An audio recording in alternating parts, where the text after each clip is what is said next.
Dave Hooker Show. A presentation of Off the Hook Sports. Objective insight, expertise, top guests. Available on YouTube, Apple, Spotify, and the Off the Hook Sports app. Download now for free. Also available on offthehooksports.com. I compute and obey. Now to Dave Hooker. Ready. Well, we got basketball news. We got Tennessee getting some props and getting dissed on the same day out there in list land, as we might call it. And we've got a lot to get to on the program. Good morning, afternoon, evening, whenever you might be watching, to you and yours. Caleb Calhoun, how are you, sir? I'm good. How are you doing, Dave? I'm well. We'll drop later today. I do want to mention to everybody, we'll drop later today the latest installment. I think this is going to be a really popular one of the Celebrate 98 series. So that drops today, and it'll be later this afternoon. It'll be Billy Ratliff, who he was kind of important to the 98 team. Wouldn't you agree? Maybe that Arkansas game or something along those lines? Just a little important. Maybe called his own shot. It was a Babe Ruth moment. Told T. Martin he was going to get the ball back. And by golly, if he didn't get the ball back. He did. So also I want to take a look at Tennessee's running backs based off a recent ranking. You could look at it as respectful or disrespectful because they're not very high, but there's a couple of them. And I think the best one maybe isn't even mentioned based off what I've been told what happened behind closed doors a spring camp. But I'm going to continue to harp on that. Dylan Sampson is your player to watch headed into this season, barring anything between now and then, injuries or anything along those lines. He just had a fantastic spring. As a matter of fact, we're going to talk to Josh Ward of the Sports Animal about high school players that need to step up, because you can only, I believe, Caleb, take the transfer thing so long, and you're risking a possible culture change. You're risking guys not panning out, and you're doling out a lot of money because the transfer portal, basically, from what I've been told, is just a bidding war. You might as well go to the auction for these guys. So I think it's very, very important that some of these high school prospect, not transfers, not Pruitt guys, I think it's very important that some of these guys step up sooner rather than later. And I'm talking about this year, Caleb. Yeah, no, I think that's a big deal. Heupel's got to be able to show a couple of things. He's got it more than anything. He's got to be able to show his ability to evaluate talent. Again, that was the one thing that nobody can take away from Pruitt is evaluating talent. I think they will show it. We saw signs with Squirrel White. He was Joe Milton's favorite target. We saw signs with Dylan Sampson. These are guys Heupel wanted. So I do think they will show it. And I think I've talked to you in the past. I don't think it's as given NIL, given how success sells more than anything else. I think once you hit Tennessee's level, it doesn't become that hard to recruit. I think it's more about the work ethic of it than it is about the skill of recruiting itself, because you're going to sell yourself. The school's going to sell itself with the success and the NIL money. And it ain't that hard to evaluate talent at this level, guys. I'm just going to tell you, it's your girlfriends can look at players at this level and be like, yeah, you know what? He could play at Alabama. It's very obvious once you hit that level. I get into trouble with that if your girlfriends are looking at too many players. I don't know. Might be a future NFLer that they have a keen eye for. That's a little bit scary, Caleb. I'm glad we're both secure in our relationships. Isn't it pretty easy once you're at this level? As far as recruiting or evaluating? Evaluating. I think I can tell a 5-star from a 1-star. I think there are, when you go between 3 and 4 stars, I think that does take a more trained eye. I would like to think that a lot of people could sit down and do what we do, and that's write a column about something here nor there. But is it okay or is it really good? Hopefully you get really good out of me and Caleb. And if you don't do that all the time, I think it's a little bit more difficult. I would say the same for talent evaluation. So maybe I think it's a little bit harder, but listen, there was one player. It's funny you bring up the girlfriend thing. Jadeveon Clowney. Do you remember who the number 2 player was? It was Carl Lawson. That's who it was. Do you remember him? Went to Auburn. I do not actually. Carl Lawson was number 2 behind Clowney. He would have easily been number 1. There was like Clowney dropped down 2, and then there was everybody else. They dropped down 2 to Carl Lawson, and then there was everybody else. So I actually used my wife a lot of the times as a camera person, and we were driving by. You talk about girlfriends looking at players, and we're driving by this guy who's getting ready to participate in this drill. And I said, "Oh, there's Carl Lawson." She goes, "Good grief, is that a high school player?" Yeah, it was a 17-year-old guy that looked like he was like a 28-year-old, completely mature athlete. So yeah, you can pick. Yeah, she did pick those guys out. Not for injuries, he would have been just fine, but he suffered an absolute ton. Let's get rolling now. It is today's tough question, and I think it's a pretty good one. Today's tough question today brought to you by Craft Treats. CraftTreats.com. I'll tell you more. Today's tough question. Take a side. Take a stand. The Dave Hooker Show, a presentation of offthehooksports.com. All right, what word would you use to describe Tennessee's quarterback situation as compared to other teams that have realistic championship hopes? I broke this down on offthehooksports.com. Would love for you to take a look at that. So let's go ahead and begin, because I think when compared to other teams, that Tennessee is in pretty good shape among those that have realistic championship hopes. So, Caleb, you came up with the teams that I looked at and their quarterback situation and what they had coming or coming back in 2023. We all know Tennessee has Joe Milton, which is pretty nice. If you got to have a new quarterback, Joe Milton's about as good as it gets because he's got ability and he's got experience. Most teams aren't going to have that.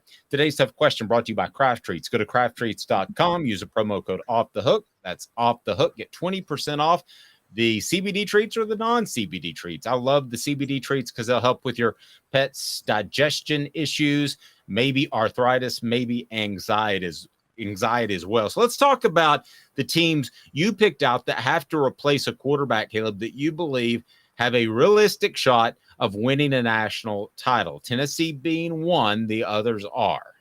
The others are Georgia, which who's going to object to that? Nope, not me. Alabama, again, who's going to object? Not me. And Ohio State, who's going to object? Not me. Which we talked about the other day. Those are the 3 best rosters in college football without a quarterback. Like, they're just loaded everywhere. And then I threw in, and just to be fair, I threw in Penn State. Now, I don't know how realistic you think it is with Penn State, but, they were 11-2 last year. And I think it's very clear that outside of Michigan and Ohio State, Penn State is the clear-cut 3rd best team in the Big Ten. And it's a huge drop-off after that. Agreed. Let's break some of these down. So, first of all, let me ask you today's tough question brought to you by Craft Treats. How would you describe Tennessee's quarterback position heading into the season? And I know you've read about the other teams and you have a working knowledge of them anyway, but how would you describe it compared to the other programs we talked about? I would say it's in the top 2 or 3 that we're going to break down. I would use the term desirable. I would use the term stable. Which is very important because which is actually a weird word to talk about a new quarterback, but it is stable. It is. We know what we know the bottom at least of what we can expect from Joe Milton. We don't know the ceiling, but we know the bottom. And so Tennessee, we know the bottom, we don't know the ceiling. And so Tennessee is in a pretty good situation that they got a quarterback who started the last 2 games of the year, was MVP of the Orange Bowl, started the first 2 games of the year before, has started, I think, 10 games in his college career. So, if you're breaking in a new quarterback, it has started 10 games in his college career, 4 in this system. So Tennessee's, it was hard to consider them a team that's breaking in a new quarterback, even though we all agree they are, because we all agree that Hendon Hooker was really this. If you were to say who was Tennessee's quarterback in 2022, you would say Hendon Hooker. You wouldn't say Joe Milton. And so I think that, I know it's funny. We go back to 98. People compare Joe Milton to T. Martin a lot. I don't see that comparison as much, only because I think we know a lot more about Joe Milton than we knew. And I don't think people knew that much at all about T. Martin going into 98. No, I agree. So I think the first one we look at is Georgia, and you have Carson Beck. Now, I know a lot of Georgia fans are on this channel, and I don't want this to sound as like a shot at Georgia, because it's not. But I think just to say Stetson Bennett is going to be replaced by Carson Beck and you're all good to go is a little bit too easy of a statement to make. I was not high on Stetson Bennett heading into last season. I was not high on Stetson Bennett throughout his career. I thought it was a great story. But Stetson Bennett was Mr. Clutch last year. So what do you make of Carson Beck replacing Stetson Bennett? How does that affect Georgia's championship hopes? From all that we've heard, Carson Beck is a fantastic player, maybe with more ability than Stetson Bennett. What do you make of that situation? I'm really mixed on this, because the one thing about Stetson Bennett is he knew his limitations, so he didn't make a lot of mistakes. And I actually think because Carson Beck is a better player, I think he'll try to play a little bit more. Can you use the word hero ball in football? I know that applies in basketball, but is it apropos to use it in football? What does hero ball mean? Does that mean like you're Steph Curry and you're just so in basketball, hero ball is like, yeah, you try to take over the game. You try to take over the game, and I could see Carson Beck like LeBron in the finals when he was with the Cavs, and when he had to take over the game because he didn't have a choice. Yeah, and they were playing Golden State. They ended up losing, but they were incredibly outmatched and shouldn't have even gotten there. Okay, I see what you're saying. I don't think Beck's going to play hero ball, but if he does, that would be a huge, stupid mistake. Right, if he do that. Yeah, and so I'm of the mindset of I could see him being a little prone to that where Stetson Bennett wasn't. But at the same time, the reason I have a hard time saying it's trouble for Georgia is because usually a guy like Stetson Bennett that leads a team to a national title, that's kind of that game manager, does what he needs to do, has great intangibles, and kind of is a good leader. I didn't get that from Stetson Bennett. I got kind of arrogant, cocky. I got A.J. McCarron vibes from Stetson Bennett. And the thing with A.J. McCarron was he had poor intangibles, but it really didn't matter because Alabama was just that loaded that they were going to win those national championships anyway. Okay, so Georgia's situation better or worse than Tennessee's? The quarterback situation is worse, but their situation overall, but it's less important, put it that way, for them. Agreed. We've talked a lot about Alabama's quarterback situation. Jalen Milroe and Ty Simpson battled it out. Got a little tip that it may end up be Simpson in the end, but quarterback Tyler Buckner comes in from Notre Dame. I think we would both agree that Tennessee's quarterback situation is better than this. They couldn't find a guy they believed in, so they had to go out and get a guy that hasn't proven very much, and I don't think they know who they're going to play in the fall. No, I don't think they have any idea. And unlike Georgia, Alabama was a good quarterback away from being 8-4 or 7-5 last year. And that's a big deal, guys. So I think Alabama's a little more. I know Nick Saban is going back to, people say he's going back to his old ways with Tommy Rees as offensive coordinator. I'm not so sure there's a lot of data that really backs that up. I'm not so sure that Tommy Rees is, I don't think that necessarily, I think we're overhyping the idea that they're doing what George is doing. But I will say that I think he needs a quarterback more than Georgia does, and he doesn't have a quarterback. And notice they were not as desperate as Georgia was in the portal. Georgia wasn't desperate at all. And so I agree. This is a worse situation. And what do you make of Ohio State and Penn State? We can address Penn State. I don't know that they're really a championship contender, but people in Pennsylvania are probably saying the same thing about Tennessee. But Ohio State is going to be a championship contender, and C.J. Stroud is a pretty hefty, good player to replace. Yeah, but they've how many times would we since Urban Meyer took over? How many quarterbacks has Ohio State replaced at this point from Braxton Miller, JT Barrett, Cardell Jones, Justin Fields, and now oh gosh, my mind's drawing a blank. CJ Stroud. I believe isn't Kyle McCord kind of the guy that's their next man up for them. I will say this. I think Kyle McCord might be a little overrated. I don't know if Kyle McCord fits this system, quite honestly. I think that this is from everything I've read, he's a pure, more pro-style drop-back passer. Dwayne Haskins, that was the other guy I was thinking. I think that Kyle McCord may not have the mobility to run the spread that they need at Ohio State. So I think that they think they're fine, but I don't think they are fine. Agreed.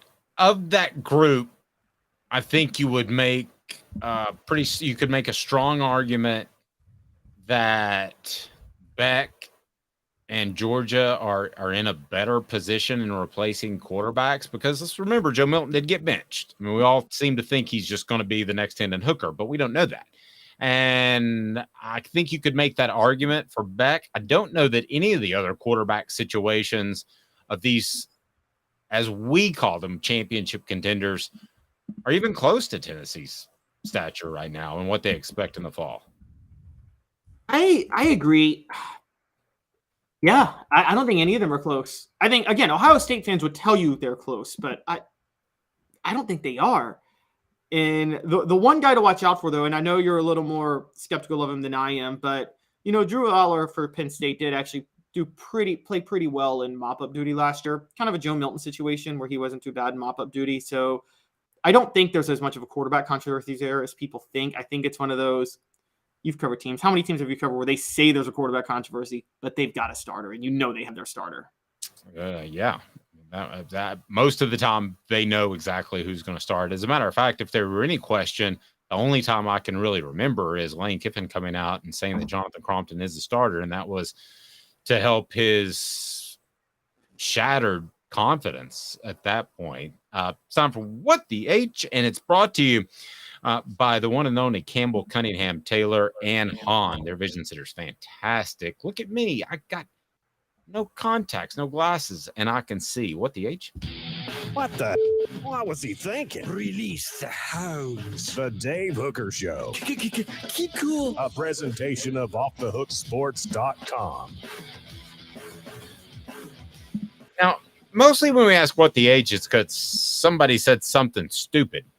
But in this particular case, it's what the H as a positive to Tennessee, because Dont'e Thornton was named the 13th most impactful player by Brad Crawford of 247 Sports as a transfer heading into the 2023 season.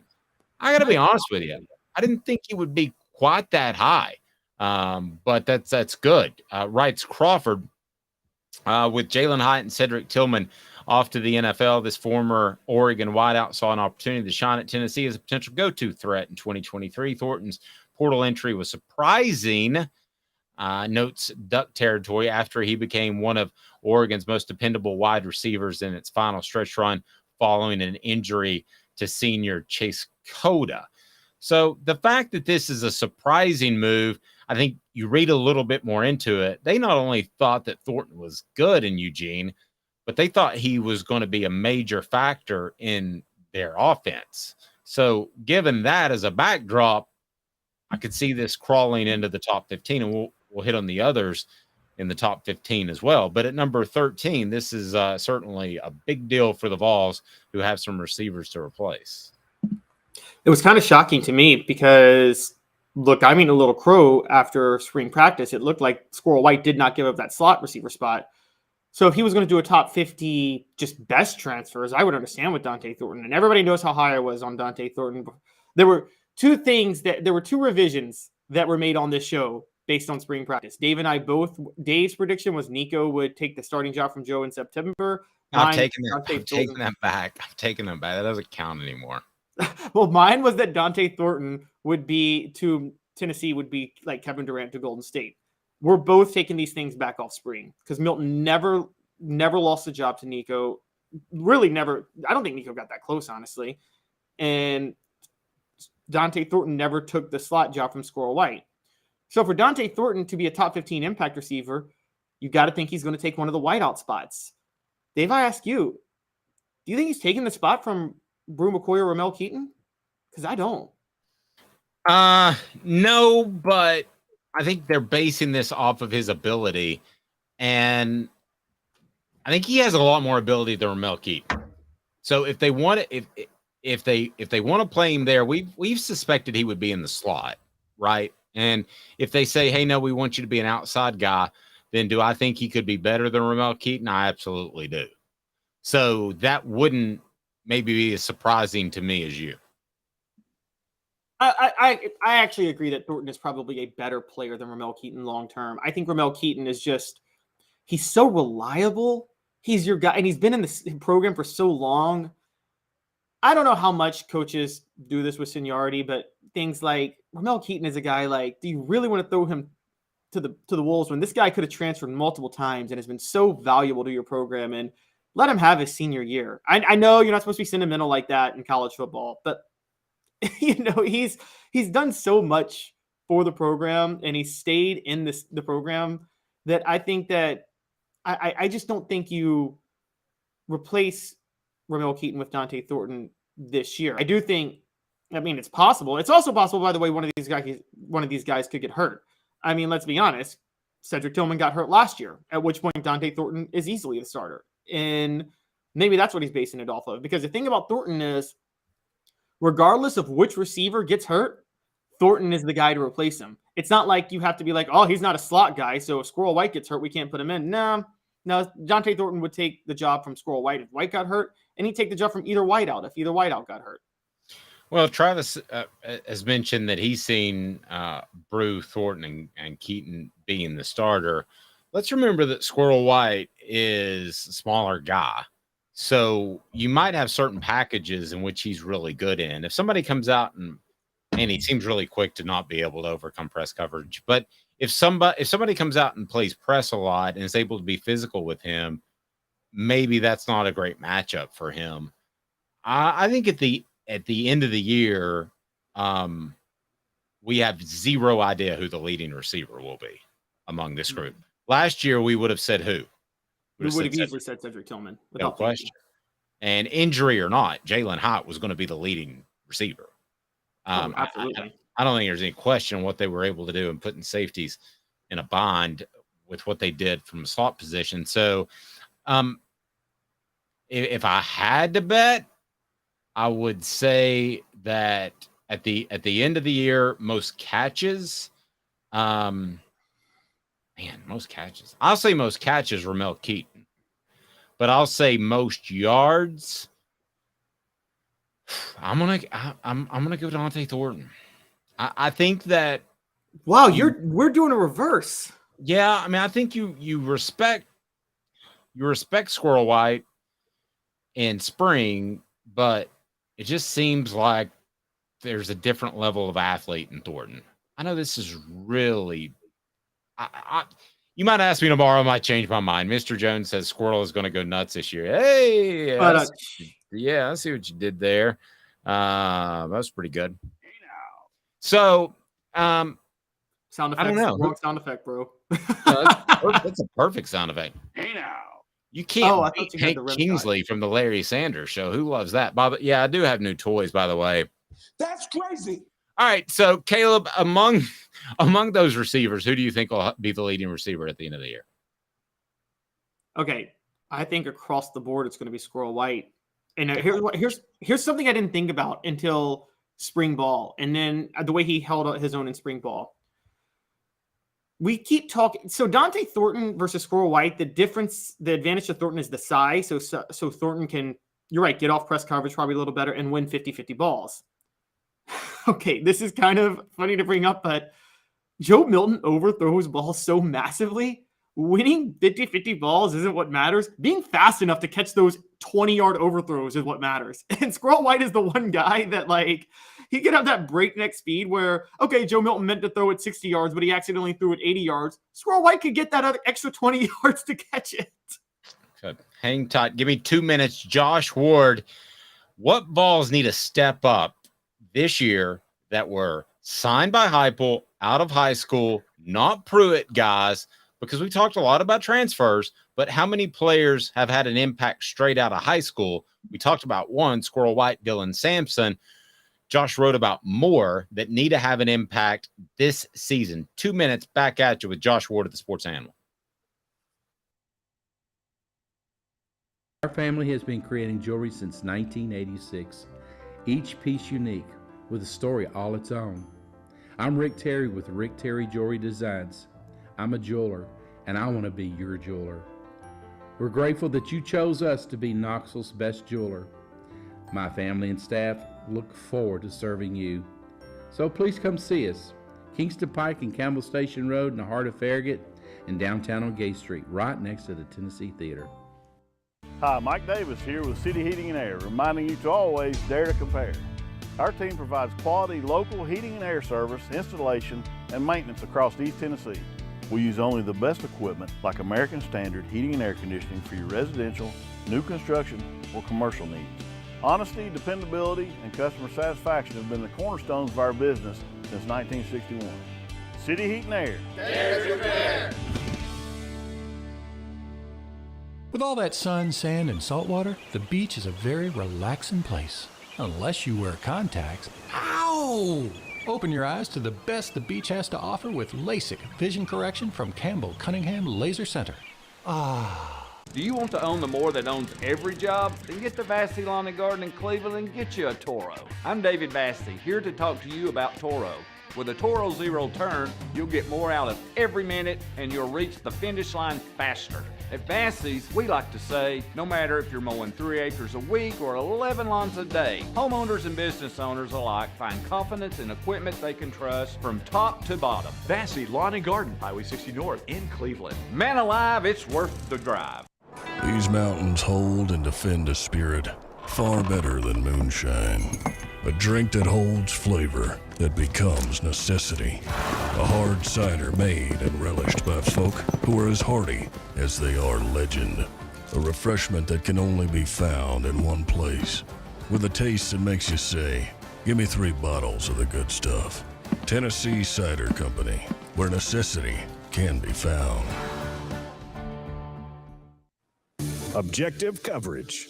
Hey, that's new. If we get caught, we're going to jail. The Dave Hooker Show, a presentation of Off the Hook Sports. YouTube, Apple, Spotify, and the free Off the Hook Sports app. I'm going to need to see some identification. Back to Dave Hooker. Joined now by Josh Ward of the Sports Animal. What high school prospects that that Josh Heupel has signed? Well, we'd be in a whole different world if Jeremy Pruitt was still the head coach, wouldn't we, Josh? It'd be different. Yeah, they have relied on some of the guys that he signed and still will heading into this year. But I think, offensively especially, they're better off with Josh Heupel. Yeah, I think that's preferable. Okay, so we talk a lot about the transfers that Josh Heupel has brought in. But, Josh, at some point, I believe college football's changed so much, maybe not, but I believe that the high school prospects are going to have a major impact, right? For sure they will. There's a reason that coaches still emphasize recruiting to the level that they do, even with the emphasis on the transfer portal, even with the amount of guys that we do have to talk about from the transfer process. Tennessee will count on a lot of guys that came in as transfers, but with players now moving on over the last 2 years, more roster spots are taken up by players that Josh Heupel signed. And a lot of time when a coach takes over, there's that class that he kind of signed because you take over and you finish off the recruiting process. He didn't really do that because he was hired so much later in the process because of Tennessee's investigation into Jeremy Pruitt and him being fired after that signing window in December. So you have the class from 2022 and then the class that was just signed that really are the high school signees from Josh Heupel. So the column that I wrote focused on the 22 guys because now it's year 2, and I'm expecting players from that class to step up because you look for that year 1 to year 2 jump, and I started with Squirrel White because we've already seen him. Jalen Hyatt is gone. The slot position in Tennessee's offense is one where you can really shine, and White seems like a natural fit. So I think he's the best bet of the players who were signed out of high school by Josh Heupel to step up and make an impact this year. You did mention him first. So we had talked about Squirrel White, and before you got on the program, there seems to be a little bit of a debate. If I know practice is closed, but what you're hearing versus what I'm hearing, I'd be interested to get your perspective. Is it going to be more Squirrel White, or is it going to be more Dont'e Thornton at the slot position? Because I agree with you on White, but they don't sub those guys a lot. No, they don't. I'm curious, will personnel usage be different this year with Princeton Fant not a part of the offense? They do have Jacob Warren, who will come back, and we'll see exactly how the tight end position is used with this roster, with the personnel a little bit different, and where exactly is Thornton throughout. But Brew McCoy and Ramel Keaton are going to be a part of what they're doing offensively for sure.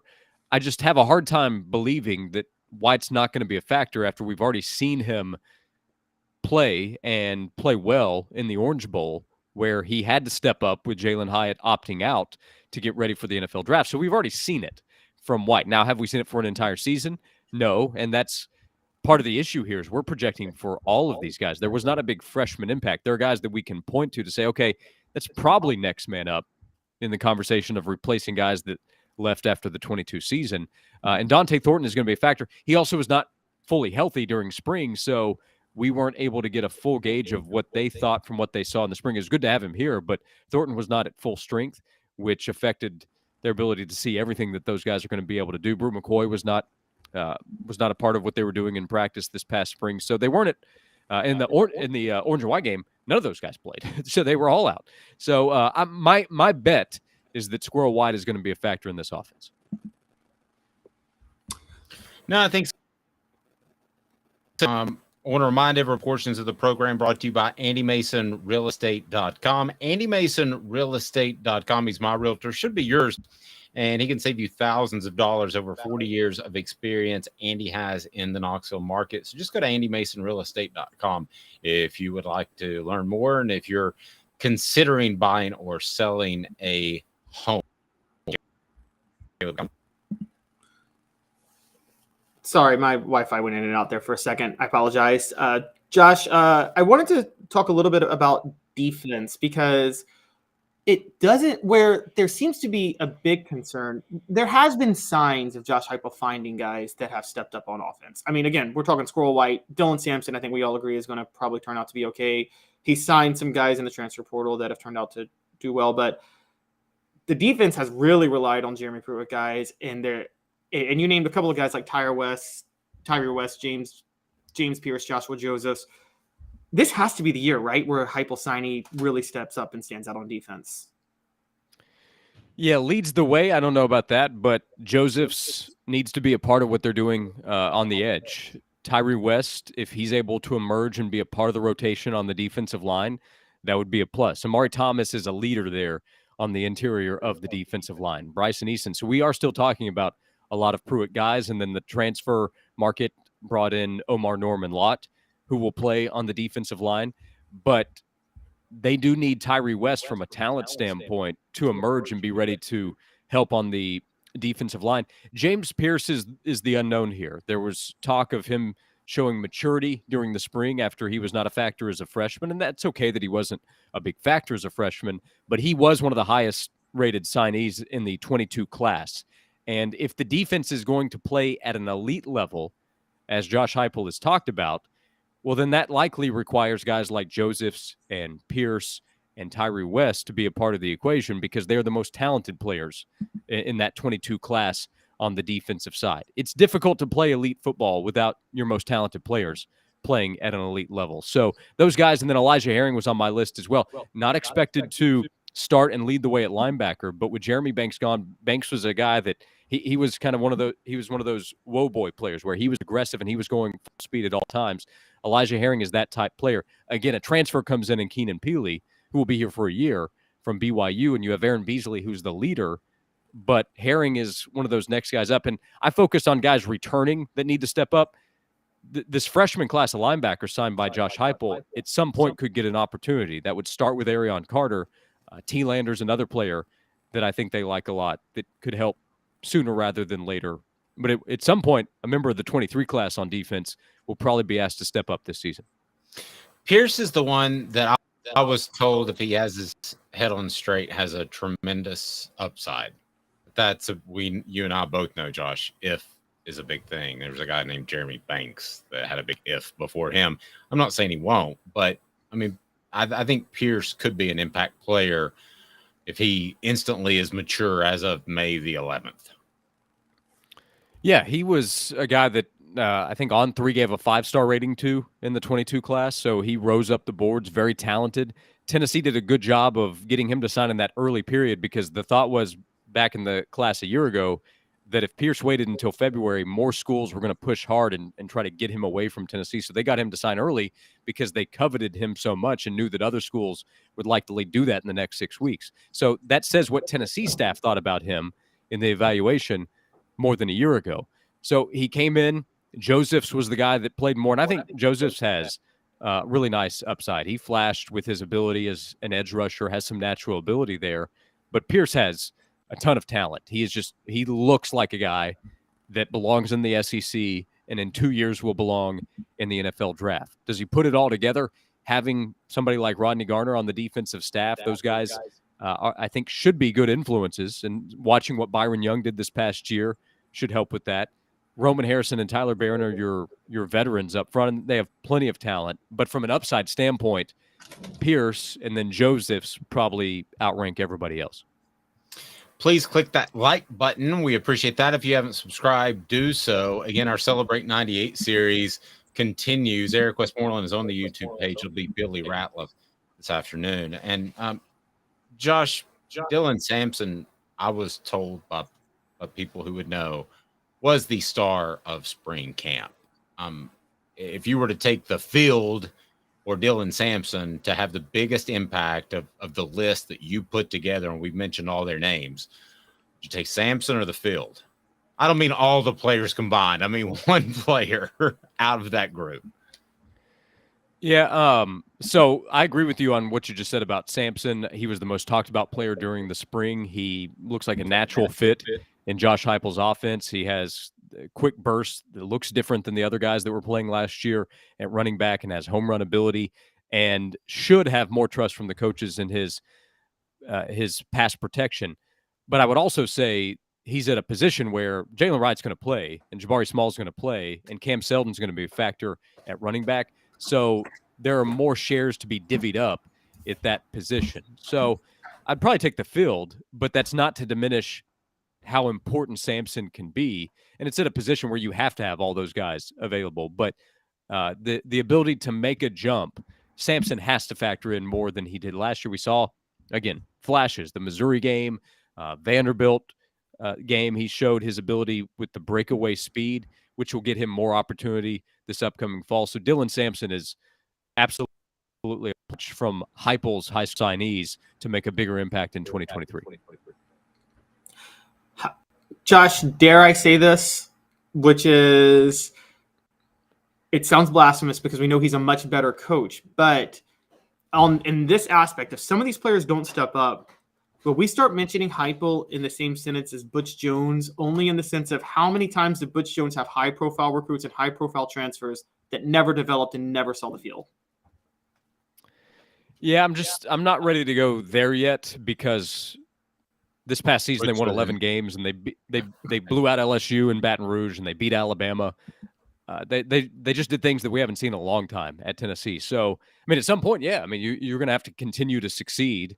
And over the next couple of years, there will be more pressure for the players that Josh Heupel brought in to develop and be those kinds of players too, because the bar has been raised by what they've done the last two seasons, what they did in 2022, especially. Now that Tennessee has won those big games. And you think about the Florida situation. The Gators right now don't look like they're in a great spot, and Tennessee beat Florida. And there's almost an expectation that Tennessee goes and wins in Gainesville this season. I don't even know if it's almost. I believe fans are going to say, you better win that game this year because of the spot Florida's in. So that changes the conversation. It never even got there for Butch Jones. He was picked to win the East, but in 2016. But the program, I don't think, was viewed at the same elevation as this program. So the bar has been raised. The expectations will be higher over the next couple of years. But right now, I can't really point to anything to say fear that the program is going to go in the direction of Butch Jones. I think Josh Heupel's history at Oklahoma as a quarterback, his history there as an offensive coordinator, now being the head coach at Tennessee, I think he has a much better understanding of what is required, the expectations, the pressure that comes with this kind of job that I think really affected Butch Jones in a negative way. I'd be surprised if that's what affects Josh Heupel. Correct or crazy? Dylan Sampson will be the second leading rusher on this football team this fall. I don't think that's crazy. Could he be top two? I mean, you have injury history with the other guys too. So if Sampson automatically enters a bigger role than we saw last year, and then there is the risk of injury elsewhere, if I had to choose top two or bottom two, let's say that if we're talking about a four-man backfield, I'd choose top two for Dylan Sampson. Interesting. All right, so we were focused on a return, but is there a freshman? Freshmen, to me, shouldn't be counted on. Sometimes they are, and you should consider that good fortune.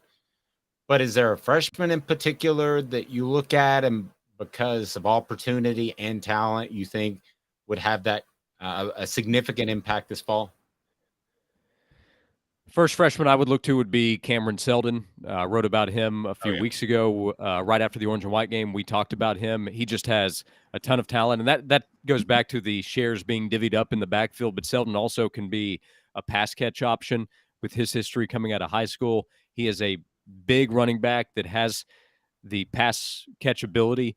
Again, pass protection, that could be a factor, but they can line him up in different spots where that wouldn't necessarily be a problem. He looks like a guy that belongs on the field, and I think showed that. As much as we have to be careful about what we say about the Orange and White game, Seldon looks the part. So he would stand out. Arion Carter, who I mentioned at linebacker, there's got to be at least one defensive back that should be a factor this fall. I just don't know how to choose which one it is yet. Jordan Matthews has a ton of ability. Ricky Gibson has a lot of ability as a freshman member of the defensive backfield. Christian Conyer kind of looks the part when you see him. Okay, yeah, I can see why some considered him the top prospect in Kentucky and a coveted corner for Tennessee in this class. And Tennessee needs help in the secondary. They had to upgrade from a year ago. I would hesitate just because I know how all coaches operate, and that is trust in veterans. And Tennessee has a lot of veterans who have returned in the secondary. So will a freshman beat out a veteran in August? I don't know that. But over the course of 3 months, if players continue to struggle in the secondary, I would count on at least one of those guys in the secondary getting an option. The other obvious name would be Nico, but your preference would be, if you're a Tennessee fan, that Joe has a big year and Nico is never needed this year, that you get to see him more in mop-up duty and he gets ready to be the starter in 2024. But we can't talk about freshmen with the ability to have a potential impact without mentioning Nico. A D on our message board, that chance. None of the guys have been here more than 2 years. Heupel has hit home runs left and right so far. So I assume that was pointed towards Caleb Calhoun. And in other words, Why don't you shut the hell up? I'm going to work on my dog. Not a new toy. So that was a little Happy Gilmore for you. Why don't you shut the hell up? Yeah, that goes for you, Caleb. Oh my gosh! Oh, warm glass. I'm sorry, guys, but we have to ask the question at this point. You're right; it's early, but look, Josh Heupel had. Let's call a spade a spade. He missed on who he thought would be the best starting quarterback when he first took over at Tennessee. He thought Joe Milton was better than Hendon Hooker. I mean, that's a question of talent evaluation right there. So you do have to think. You suck, you jackass. Josh knows how much fun I'll have with this. It's like he feels pity for Caleb right now. Yeah, and by the way, Caleb's right. It was the wrong evaluation for whatever reason, and Joe has a ton of talent. Now he's a few years later.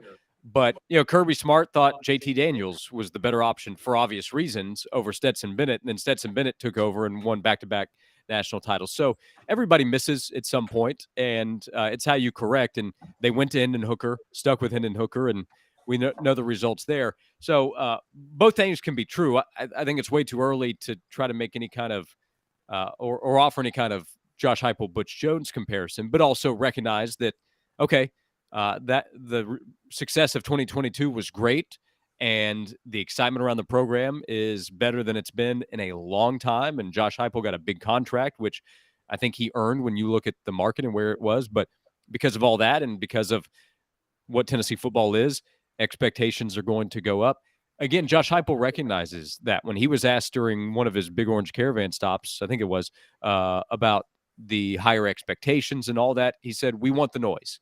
I don't think any of that scares him. And I think that helped them last year in big games against Florida and against Alabama. And having Hendon Hooker at quarterback, I think he's comfortable in that environment too. But the big game and the pressure and the attention and all that, I think Josh Heupel's just used to. He won a national championship as a quarterback at a program that has all kinds of attention and pressure and a following. So Butch Jones he was negatively affected by that. And the culture that they tried to keep together after big name recruits came in was problematic for Butch.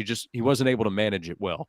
And I think Josh Heupel will be better at that. Is he going to win a title, an SEC title or a national title? I don't know. With the expanded playoff, I think he's going to have a good chance to get Tennessee into the final 12. So he has a good chance there. But, I don't know if he's going to hit the ultimate goals, but I think he'll give Tennessee a better chance, maybe a much better chance than Butch Jones ended up giving Tennessee. What do you think of that? What do you think of that comeback? Hey now. Well, okay, I do a Butchism. Does he might know who that is, or am I too old? Do you know who that is, Josh? First of all, you're too old, but I didn't catch it. Hey now. Can you hear it there? Did you not hear it? You're gonna have to give me the answer. Oh, okay, but you can't hear it. This is actually a technical check as well. Hey now. Yeah, it's Hank Kingsley from the Larry Sanders Show. Full transparency, Larry Sanders Show is on my list. I'm well aware of its greatness. I have not watched the Larry Sanders Show. It's on my list that at some point I'll get to after my kids allow me to watch television again. Yeah, well, that's not going to happen anytime soon. But some of the behind the scenes of putting a show together will really resonate with you. You will love that show. One of my top, it's probably top 3 along with Seinfeld, and I don't know what the other one would be, but not to get too far off the tracks, but I know that it was influential for Seinfeld and Curb Your Enthusiasm, which are 2 of my favorites. Curb from HBO, like Larry Sanders. Hey now. Yeah, it's good stuff. That's all right. I wondered if that would be too old. Tell me on the message board if that's pretty good. By the way, Khalifa Keith, he's not on campus yet. He's one of the summer guys. And I think, though, that he could step in if we want to talk about true freshmen, because he's going to play that power running back role. That's a pretty easy position to learn, and maybe the fullback role that Princeton Fant played. So, yeah, I think he might even score a touchdown this year. I wouldn't be surprised. Well, garbage time touchdown would be my guess. We'll see. But when we on my radio show talked about all the running backs in the spring, somebody came in and said, what about Khalifa Keith? I always am hesitant to put any kind of pressure on a freshman. Now, when we see so many freshmen come in the spring and then someone comes in the summer, I'm putting little to no expectation on a freshman running back in a more crowded backfield coming in June and getting a real chance to make a big impact unless there are injuries elsewhere. So he could surprise me, but it would be that. I'd be surprised if Khalifa Keith is a big factor in Tennessee's offense this fall. That's crazy. Good stuff, Josh. We'll talk to you soon. Hear him. That's crazy. I mean, Brian as well. Very well versed there. Yep. Yes. Sneaky snake.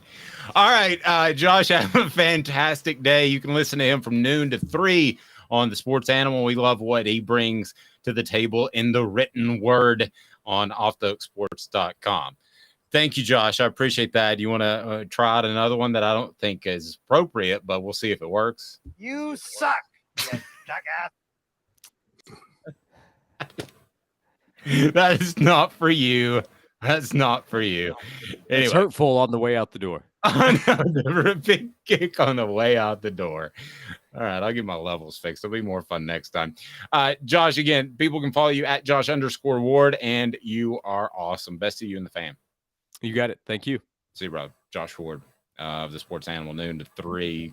Great dude. And I think he doesn't think as much of maybe Keith having an impact as I do. I think he could come in and be the fullback type of cat. I don't think that's too terribly difficult as a freshman. I don't think he's going to have over 100 yards this year or even 50 yards, but I could see him do something in short yardage. Maybe garbage time. He may be right.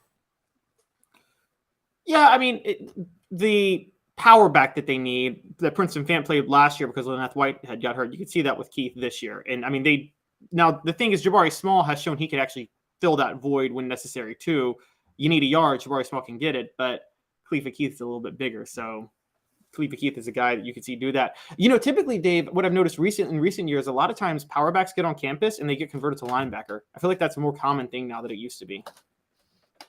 Oh, it was funny you bring that up. I was talking to Fred White and Billy Ratliff last night with the Celebrate 98 that'll drop today, and they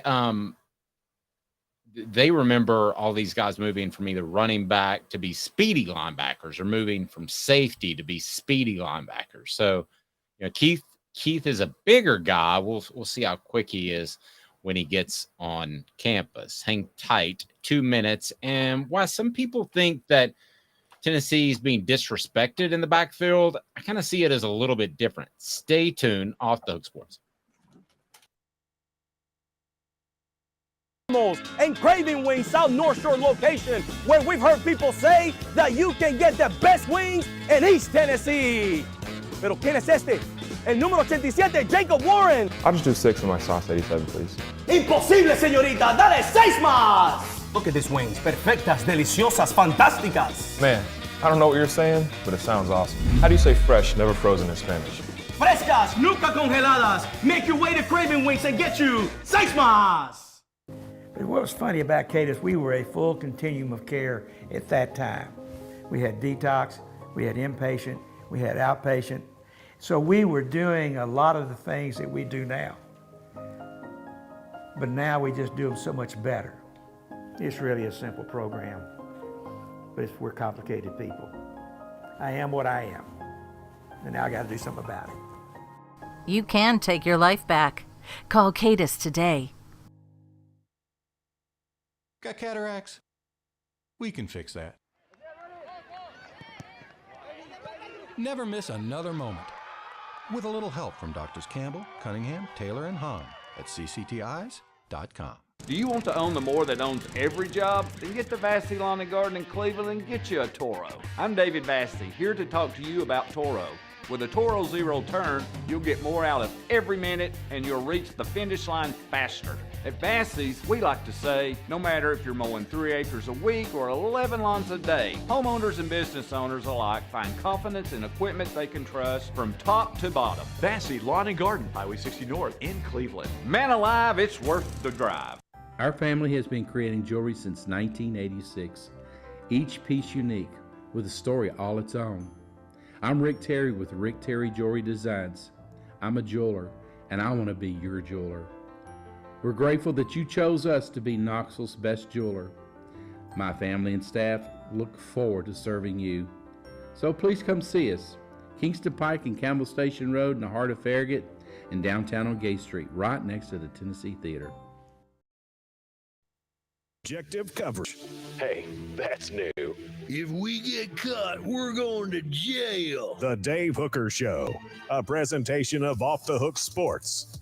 YouTube, Apple, Spotify, and the free Off the Hook Sports app. I'm going to need some identification. Back to Dave Hooker. So what are these lists are out, and we'll talk about those from time to time. I'm not going to dwell on it because it's list season in college football, but I think some people were taken aback that Jabari Small was listed in the 30s among the top tailbacks entering the 2023 season, and so was Jalen Wright. For the record, number 1 was Quinshon Judkins of Ole Miss. 2 was Raheem Sanders, Blake, Michigan. I'm not really sure how he's not number one. But anyway, I think this is actually a good thing. I'd rather have 2 in the 30s than Quinshon Judkins. And here's why. I don't think Judkins is a Saquon Barkley type or even a Jahmyr Gibbs type. I don't think he's a special back or like the Robinson kid out of Texas. I'd rather have 2 really good backs. And then Dylan Sampson didn't make this list, and he shouldn't because he didn't have the production last year. But, man, I'd rather have Wright and Small than just Judkins. Let's go to Caleb on this. So I need to bring back in. Caleb, do you agree, disagree with that? I mean, I'd rather have 2 guys that are really, really good as opposed to one guy that may be slightly better. But I just don't think Judkins is a special elite type of guy. Yeah, this isn't Jamal Lewis. So I agree. Unless you have one of those guys, I think this day and age, 2 backs is more important. I mean, Tennessee's. I'm trying to think like teams that have had like the best rushing teams that like really stood out to me over the past since this century started. I think back to the mid 2000s, USC had Lindale White and Reggie Bush. Arkansas had Darren McFadden and Felix Jones. Auburn had Cardinal Williams and Ronnie Brown. Heck, Tennessee, their best rushing year ever was Cedric Houston and Gerald Riggs Jr. It seems like you're at your best when you have 2 elite backs that you can go to consistently. Can't really think of a team that okay, Alabama Mark Ingram maybe, and Alabama Derrick Henry. Okay, those 2, that was where they had like 1 feature back. But yeah, most of the time I feel like the dominant rushing teams are 2 backs now. Yeah, I do too. I mean, Bijan Robinson was really good out of Texas. That's who I was referring to. He was the top running back picked in the draft.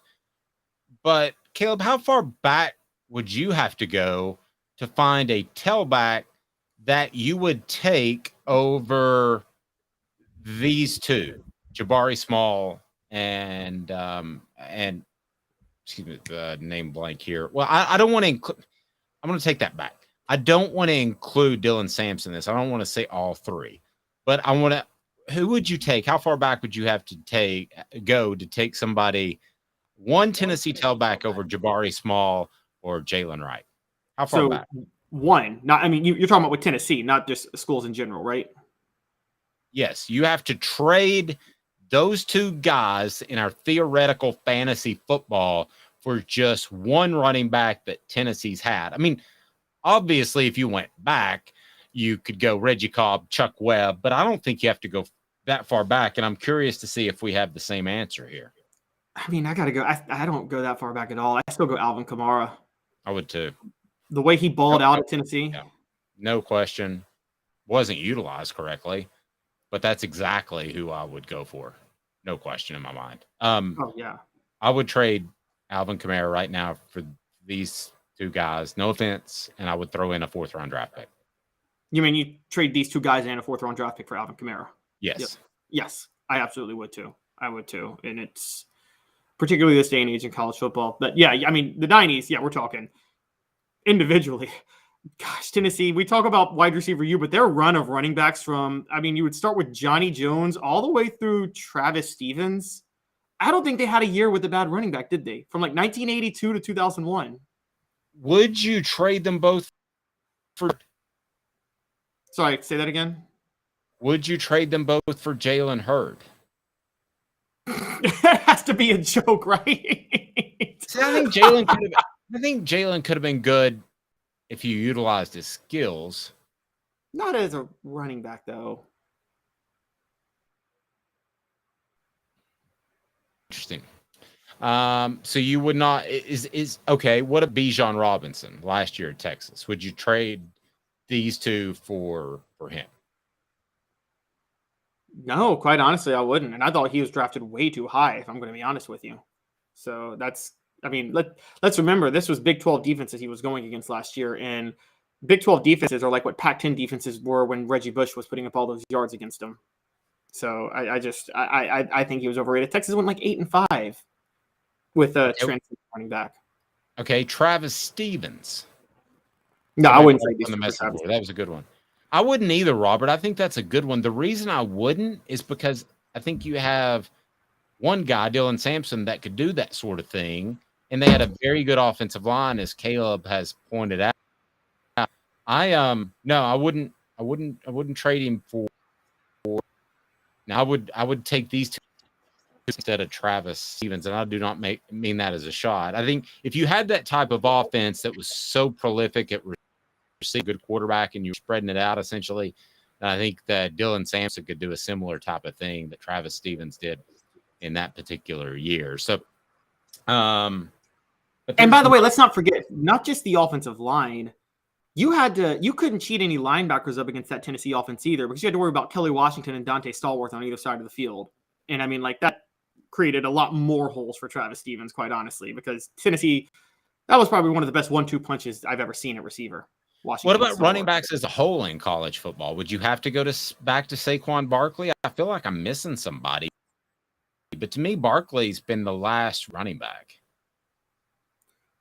Probably Saquon Barkley. He was after Derrick Henry, right? Yes. Yeah, I would take I would probably go. But I would have taken Derrick Henry, too, over these two pretty easily, not thinking. Maybe even Leonard Fournette. I would do Leonard Fournette also. Leonard Fournette.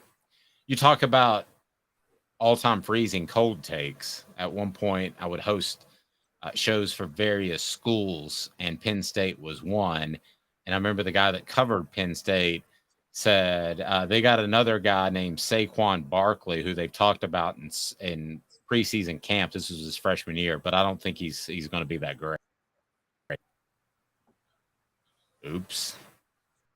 That's a freezing cold take. I mean, I've made some boo-boos, but I don't think I've ever swung and missed that bad. Yeah. I really don't think I've ever swung and missed that bad. And like the next game, it only took like 5 days. The next game, he had like 210 yards. He's Caleb Calhoun. 10 o'clock each and every weekday. Celebrate 98 drops day. The Celebrate 98 series continues. We'll visit with you. Have a fantastic day, evening, morning, night, whenever you're listening. He's Caleb Calhoun. I'm Dave Hooker, Off the Hook Sports.